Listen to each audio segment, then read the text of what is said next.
Corona संकट को लेकर के लॉकडाउन में परेशान होकर मजदूर हर हाल में अपने घर पहुंचना चाहते हैं और इस दौरान आगे पहुंचाने के नाम पर उनसे पैसे भी ऐंठे जा रहे हैं। यूपी के सहारनपुर में ऐसे ही 3 ठगों को पुलिस ने अपनी गिरफ्त में ले लिया। पूरा मामला जानने के लिए हमारी ये रिपोर्ट देखिए। की जद्दोजहद ऐसी है कि वो राज्यों के बॉर्डर पार करने के लिए अपनी जान को भी दांव पर लगाने से नहीं चूकते। इसके लिए नियम कायदे तोड़ने की भी कोई परवाह नहीं। कुछ दिन पहले हमने आपको यूपी के शामली करनाल बॉर्डर की तस्वीरें दिखाई थीं। इन तस्वीरों में एक महिला अपने सामान के साथ लेटकर अवैध तरीके से यमुना नदी को पार कर यूपी की सीमा में पहुंची थी। इसी तरह काफी मजदूर यमुना के रास्ते यूपी की सीमा में दाखिल हुए थे और इन सबको नदी पार कराने में मदद की थी आसपास बसे गांवों के लोगों ने। इतना ही नहीं, ग्रामीणों ने मजदूरों से नदी पार कराने की एवज में अच्छी खासी रकम भी वसूली थी।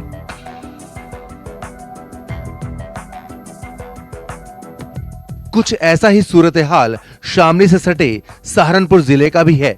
यहाँ भी नदी के रास्ते यूपी में दाखिल होने की कुछ ऐसी ही खबरें आई हैं। शामली की ही तरह यहाँ के लोग भी हरियाणा और पंजाब से आने वाले मजदूरों को ट्यूब के सहारे नदी पार करा रहे हैं। पुलिस को इस अवैध तरीके से नदी पार कराने की लगातार शिकायतें मिल रही थीं। लिहाजा प्रशासन ने इस मामले को गंभीरता से लिया और यमुना नदी और उससे सटे जंगलों में पुलिस को तैनात कर दिया।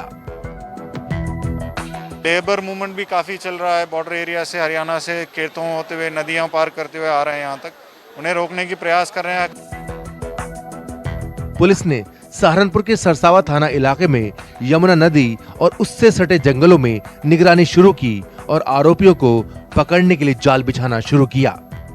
उसने मुस्तैदी दिखाते हुए 3 ऐसे लोगों को धर दबोचा जो मजदूरों से अवैध वसूली कर उन्हें नदी के रास्ते यूपी में दाखिल करा रहे थे। वो मजदूरों को यमुना नदी के हरियाणा वाले छोर पर रबड़ की ट्यूब पर बैठाते हैं।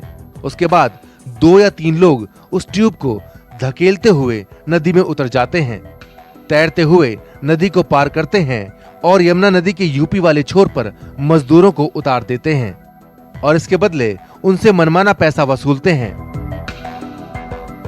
इस तरह पुलिस की नजर से बचकर मजदूर यूपी की सीमा में घुस जाते हैं और अपना आगे का सफर शुरू कर देते हैं।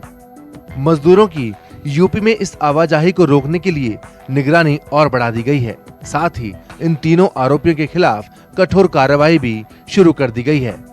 मानस श्रीवास्तव, सहारनपुर, न्यूज़ 24।